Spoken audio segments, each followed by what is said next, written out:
الحمدللہ رب العالمین والصلاة والسلام علی سید المرسلین اما بعد فاعوذ باللہ من الشیطان الرجیم بسم اللہ الرحمن الرحیم اللہم صلی وسلم وبارک علی سیدنا و مولانا محمد النبی الامی الحبیب العالی القدر العظیم الجاہ وعلی آلہ وصحبہ وبارک وسلم صلاۃ و سلام علیک یا سیدی یا مکی یا مدنی یا قریشی یا ہاشمی یا مطلبی یا رسول اللہ۔ معزز خواتین و حضرات، درود پاک پڑھنے کی بے شمار فضیلتیں اور برکتیں ہیں۔ امام الانبیاء علیہ الصلوۃ والسلام کی ذات اقدس نے ارشاد فرمایا، اسمع الصلاۃ اہل محبتی و عارفہم، یعنی سرکار علیہ الصلوۃ والسلام یہ فرما رہے ہیں کہ میں خود سنتا ہوں اسمع الصلاۃ اہل محبتی، جو میرے ساتھ محبت کرتے ہیں ان کا درود پاک میں خود سنتا ہوں، اور فرمایا وعارفہم، اور ان کو پہچانتا بھی ہوں۔ یہ ایک الگ بات ہے کہ کچھ لوگوں کے عقائد جو ہیں وہ مختلف ہیں، لیکن ہم نے تو وہ بات کرنی ہے نا کہ جو ہمارا نظریہ ہے یا جس طریقے سے جو ہمارا مطلب ایمان ہے جس بات کے اوپر، ہم نے تو اس کے مطابق بات کرنی ہے۔ لوگ یہ کہتے ہیں کہ معاذ اللہ ثم معاذ اللہ، امام الانبیاء علیہ الصلوۃ والسلام کی ذات اقدس کو جو مطلب بارہا آپ نے کئی مرتبہ مولویوں سے بھی سنا ہوگا، شاید کسی کتاب میں بھی عبارت کسی کی نظر سے گزری ہو، خاص طور پہ پاک و ہند کے اندر اس طرح کے مذموم عقائد پائے جاتے ہیں کہ معاذ اللہ سرکار علیہ الصلوۃ والسلام دیوار کے پیچھے کا علم نہیں رکھتے۔ میری ہمیشہ یہ کوشش ہوتی ہے کہ اتنی آسان گفتگو کی جائے، اتنی آسان گفتگو کی جائے کہ میرے جیسے جو بالکل عاجز سے بندے ہوتے ہیں، تھوڑا سا علم رکھنے والے لوگ ہوتے ہیں نا، ان کی بھی بات سمجھ کے اندر آ جائے۔ تو سرکار علیہ الصلوۃ والسلام کے بارے میں ایسا عقیدہ رکھنے والا شخص، اس کو یہ سوچنا چاہیے کہ ایک آلہ جو کہ انسان کا تخلیق کردہ ہے، ایک آلہ یعنی ایسی کوئی مشین جس کو انسان نے بنایا ہے، وہ بتا سکتی ہے کہ کتنی دیر بعد بارش ہونے والی ہے، کس طرف سے مونسون ہوائیں آ رہی ہیں، کل سورج کا ٹیمپریچر کیا ہوگا۔ اب یہ بندے کو یہ خود یعنی اپنے ذہن سے یہ بات سوچنی چاہیے کہ اگر ایک مشین اتنی بات بتا سکتی ہے تو کیا جو وجہ تخلیق کائنات ہیں ان کو اللہ تبارک و تعالیٰ کی ذات نے یہ طاقتیں نہیں عطا فرمائی کہ آج ہزاروں کلومیٹر دور بیٹھ کر اگر میں ان کی ذات اقدس پہ درود پاک بھیج رہا ہوں تو وہ اس کو سماعت فرما لے۔ اب یہ جو حدیث پاک میں نے پڑھی ہے نا، تو اس کے اندر یہ ایک بات فرمائی گئی کہ اسمع الصلاۃ اہل محبت، ایک ہوتا ہے سن نہ سکنا اور ایک ہوتا ہے جان بوجھ کر توجہ نہ دینا۔ تو میرے آقا امام الانبیاء علیہ الصلوۃ والسلام کی ذات اقدس فرما رہے ہیں، اسمع الصلاۃ اہل محبتی، جو مجھ سے محبت کرتے ہیں میں ان کا درود پاک خود سنتا ہوں۔ تو اگر اس طرف بھی توجہ چلی جائے بندے کی، یہی بات چلے سمجھ کے اندر بندے کے آ جائے کہ جتنی چاشنی ہوگی، جیسے مثال بنی ہوئی ہے نا، جتنا گڑ ڈالو گے اتنا میٹھا ہوگا، جتنی دل کے اندر محبت ہوگی اتنی میرے آقا علیہ الصلوۃ والسلام توجہ فرمائیں گے، اتنی محبت فرمائیں گے۔ آپ محبت کر رہے ہو تو وہ تو غریبوں یتیموں کے والی بن کر آئے ہیں، مسکینوں کے سہارا بن کر آئے ہیں، تو کیا سرکار علیہ الصلوۃ والسلام نظر کرم نہیں فرمائیں گے؟ وہ شعر ہے نا کہ احمد رضا خان علیہ رحمۃ الرحمان کہتے ہیں نا کہ فریاد امتی جو کرے حال زار میں، فریاد امتی جو کرے حال زار میں، ممکن نہیں کہ خیر بشر کو خبر نہ ہو۔ آج جو میرا ولاگ ہے نا، تو احباب میں آپ کی توجہ جو ہے نا اس طرف دلانا چاہتا ہوں کہ آج کے میرے ولاگ کو آپ نے تھوڑا مطلب کچھ باتیں ایسی ہیں جو میں اشارے کنائے کے اندر کروں گا، لیکن آپ نے ان باتوں کو سمجھنا ہے۔ اچھا، اب وجہ کیا ہے؟ مطلب بالکل میرے ایک دوست کہہ رہے تھے کہ قاری صاحب آپ کیا کر رہے ہیں؟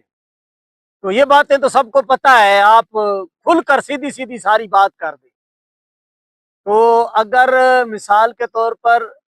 ایسی بات اگر کھل کر بیان کی جائے، یعنی جس کا تعلق تصوف کے ساتھ ہے، جس کا تعلق جن باتوں کو تھوڑا پردے کے اندر رکھا گیا ہے، تو پھر ہم جو ہے نا ایک منفی راستہ اختیار کر لیں گے۔ اگر مثال کے طور پر آپ ایسی گفتگو کرتے ہیں جس کو لوگوں کی عقلیں تسلیم ہی نہیں کرتی، تو پھر وہ تو لوگوں کے لیے پریشانی کھڑی کرنے والی بات ہے۔ تو لوگوں کے لیے ہم نے پریشانی نہیں کھڑی کرنی، بلکہ ان کے لیے آسانیاں پیدا کرنی۔ ہاں، اتنا میں ضرور کہہ دیتا ہوں کہ سرکار علیہ الصلوۃ والسلام کی جو ذات اقدس ہے نا، یہ جیسے فرمایا نا وجہ تخلیق کائنات، کہ اللہ تبارک و تعالیٰ نے فرمایا کہ اے محبوب علیہ الصلوۃ والسلام، اگر ہم آپ کو پیدا نہ کرتے تو ہم اپنا رب ہونا بھی ظاہر نہ کرتے، اپنا الہ ہونا بھی ظاہر نہ کرتے۔ یہ مطلب نا ایسے اوٹ پٹانگ ایسے ہی میں مطلب اپنے منہ سے جو میرے آ رہا ہے میں بولے جا رہا ہوں، ایسی بات نہیں ہے۔ میں بڑا اس پہ کچھ حساب کتاب لگاتا ہوں، کچھ سوچ سمجھ کے بات کرتا ہوں، اور الحمدللہ جو بھی میں بات کرتا ہوں اس کی میرے پاس بڑی مستند جو ہے نا اس کے میرے پاس ثبوت ہوتے ہیں، تاکہ اگر کوئی بندہ ایسا بھی، کئی ایسے کمنٹس آتے ہیں، بڑے برے برے لوگ کمنٹس کر دیتے ہیں،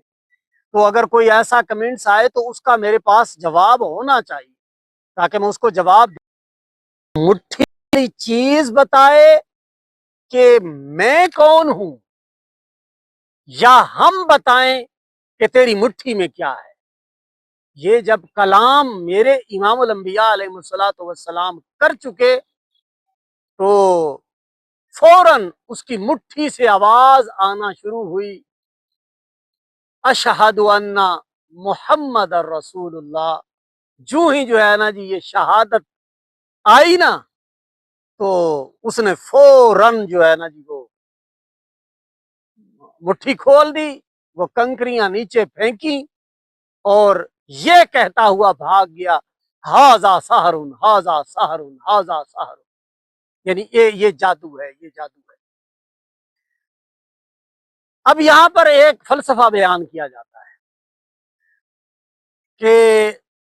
اب جو مٹھی کے اندر کنکریاں ہیں نا، پہلی بات تو یہ ہے کہ اس کا تعلق جمادات کے ساتھ ہے، یعنی ایسی چیزیں جو باتیں نہیں کرتی،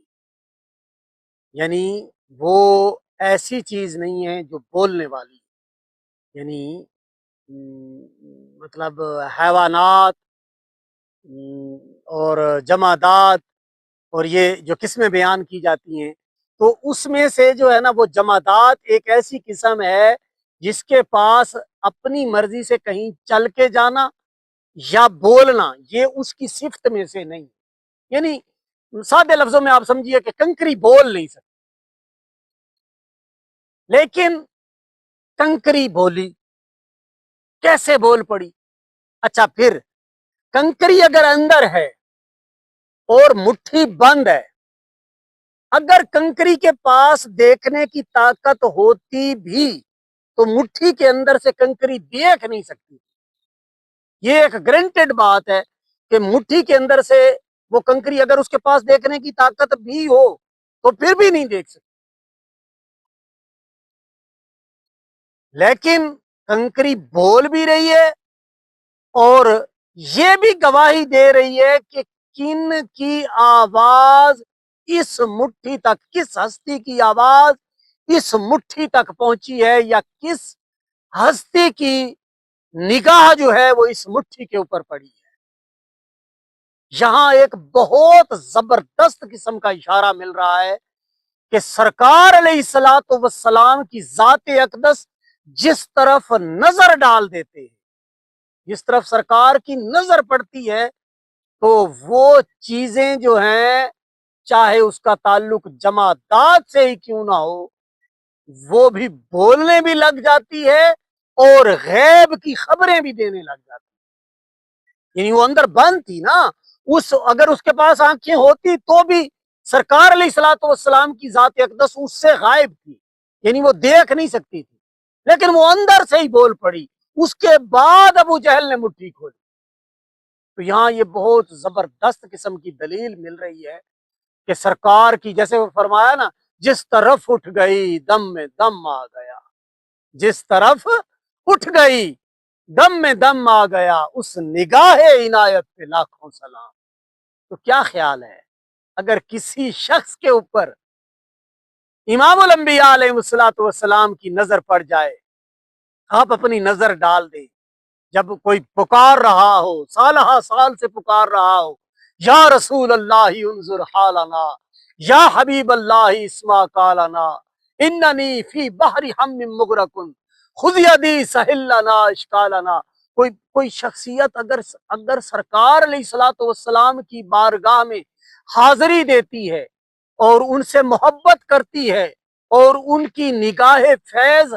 حاصل کرنے کے لیے التجائیں کرتی ہے، اگر اس شخصیت پر سرکار نظر ڈال دے تو کیا خیال ہے آپ کا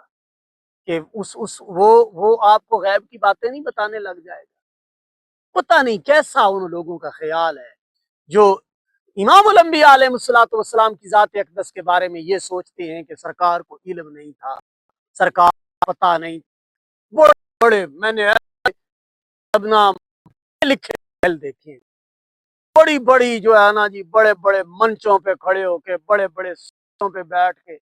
وہ باتیں کریں گے۔ پھر حیرانگی کی بات یہ ہے کہ یہیں تک بات ختم نہیں ہوتی، یہیں جو ہے نا جی، یہیں بات ختم نہیں ہوتی۔ میں کراچی میں پڑھتا تھا تو انڈیا سے ایک بزرگ تشریف لائے عالم دین، تو انہوں نے کچھ دیر کے لیے نا طلباء سے خطاب کیا، میں بھی ان کی گفتگو سماعت کر رہا تھا، تو وہ فرمانے لگے کہ یار جو آپ بیتی ہوتی ہے نا اس کا مزہ ہی کچھ اور ہوتا ہے۔ تو لقب ان کا بحر العلوم تھا، بہت بہت علم رکھنے والی شخصیت تھی۔ تو وہ فرمانے لگے کہ جو ہے نا جی، میرا بچپن کا زمانہ تھا تو میں مدرسے میں پڑھتا تھا، تو میرے جو استاد صاحب تھے وہ دوپہر تک حدیث پاک پڑھاتے رہتے اور دوپہر کو کچھ دیر آرام کرنے کے لیے وہ اپنے گھر تشریف لے جاتے، مدرسے کے قریب ہی ان کا گھر تھا۔ پرانے دور کی بات ہے، یعنی آج سے یوں لگا لیجئے کہ کوئی 50 60 یا لگ بھگ کوئی 70 سال پہلے کی بات ہوگی۔ تو وہ گھر تشریف لے جا رہے ہیں، تو گھر جاتے ہوئے جو ہے نا جی، وہ اب یہ سارا واقعہ وہ ان کے استاد صاحب بتا رہے ہیں کہ کیسے ہوا کہ جی گھر کی طرف جا رہے ہیں، گھر کی طرف جاتے ہوئے جو ہے نا جی، راستے میں جو ہے نا جی حضرت شیخ سعدی رحمت اللہ تعالی علیہ کی نا کافی گنگناتے جا رہے ہیں کہ بلغ الللا بکمالہ کشت فد جا بجمالہ حسنت جمیع خصالہ صلو علیہ وآلہ۔ ابھی شاید میرا بھی مصرع آگے پیچھے ہو گیا۔ تو وہ جو ہی پڑھتے جا رہے تھے نا، تو جب وہ کہتے نا بالغ الللا بکمالہ کشت فد جا بجمالہ، تو اس سے اگلا فقرہ تھا سنت جمیع خصالہ، تو یہ فقرہ ان کو بھول جاتا اور وہ کہتے صلو علیہ وآلہ۔ تو جب یہ ایسے کوئی بندہ گنگنا رہا پڑھ رہا ہو نا تو ایک بے ذوقی ہو جاتی ہے، تو یہ دھیان میں ایک فقرہ اور ہے، اور وہ کون سا تھا؟ تو وہ کہتے ہیں جو ہی یہ خیال کیا نا کہ یار یہ مزہ سارا خراب ہو گیا،